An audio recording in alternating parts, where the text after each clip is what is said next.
احتمالاً همتون اسم جاده ابریشم رو شنیدید.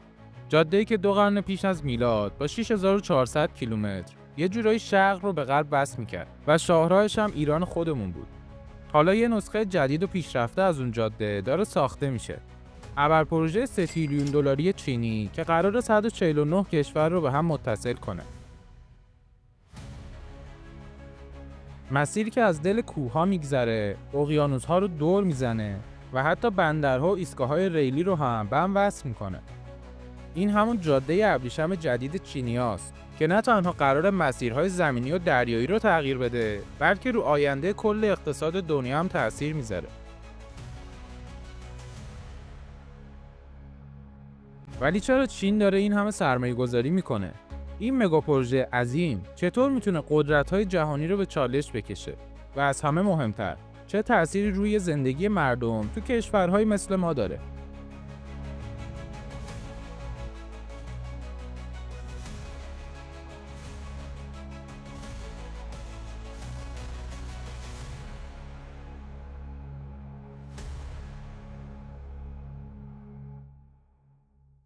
تو سال 2013 این آقا یعنی شی جین پینگ، رئیس جمهور چین، یه ایده بزرگ مطرح کرد به اسم وان بلت وان رود یا یک کمربند و یک جاده.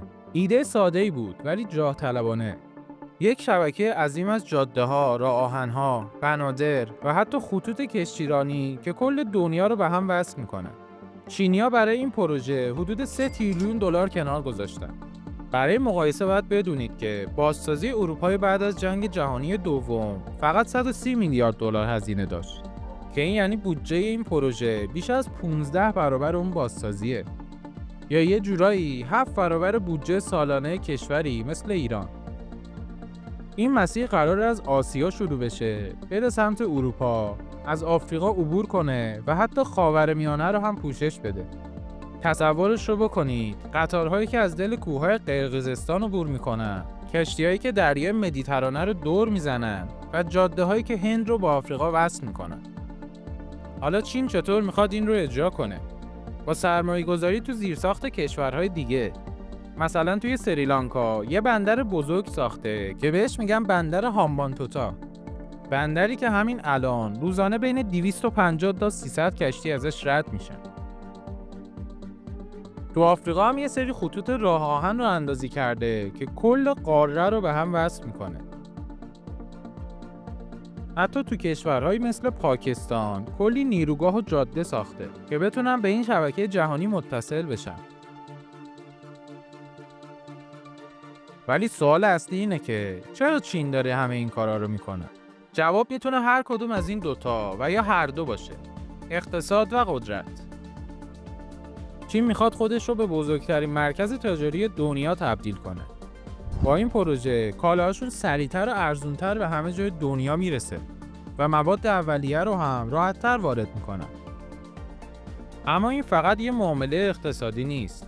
درسته که این پروژه مسیرهای تجارت جهانی رو بهتر میکنه، ولی از اون طرف هم قدرت سیاسی چین رو افزایش میده، چون هر کشوری که وارد این شبکه بشه یه جورایی به چین وابسته میشه. اگه ویدیو وال استریت رو توی کانال دیده باشید، میدونید که رابطه پول و قدرت یه رابطه دو طرفه است و کشوری که پول زیاد با پشتوانه قوی رو داره میتونه به یک ابرقدرت جهانی تبدیل بشه. برای همین چینی‌ها فقط یه سری جاده و راه آهن نمیسازن. اونا دارن ساختارهای اقتصادی و سیاسی جدیدی رو توی دنیا تعریف میکنن. بیاید یه مثال بزنیم. بندر هامبانتوتا در سریلانکا. چین 1.3 میلیارد دلار برای ساخت این بندر هزینه کرد، ولی سریلانکا نتونست بدهی‌های مربوط به این پروژه رو پرداخت کنه. آخرش هم مجبور شدن بندر رو برای 99 سال به چینی‌ها اجاره بدن. چینی‌ها با همین روش تو کشورهای دیگه هم سرمایه‌گذاری کردن. مثلا توی آفریقا 13,000 کیلومتر خط راه آهن ساختن که جدا از سود مالی بتونن منابع معدنی اونجا رو مستقیم بفرستن تو بندرهاشون تا سریعتر برسه به چین. حتی یکی از بزرگترین بندرهای اروپا یعنی بندر پیراوس تو یونان با قراردادی که بستن الان دیگه تحت مدیریت چینی هاست. جالبه که بدونید تا امروز نزدیک 6,000 پروژه مختلف مرتبط با این طرح داره اجرا میشه. کارشناسا میگن تکمیل شدن این ابر پروژه احتمالاً تا سال 2049 طول میکشه که یعنی 100مین سالگرد تأسیس جمهوری خلق چین. این پروژه ها از نظر مهندسی هم کار سختی بوده. مثلا پل 6 ماهه از 15 کیلومتری پادما توی بنگلادش. اونا این پل رو باید روی یکی از خطرناکترین رودخونه های دنیا یعنی رودخونه پادما می ساختن. این یک پل 2 طبقه است که قسمت پایینش برای عبور قطار طراحی شده و قسمت بالاش هم برای ماشین. حالا از اونجا که کف این رودخونه از خاک رس نرم بود، واسه همینم مجبور بودن ستونهای شمی و پایه‌های این پل رو تا 122 متر از کف رودخونه ببرن پایین‌تر که با این کار رکورد پایه‌گذاری برای یک پل رو هم تونستن بشکنن.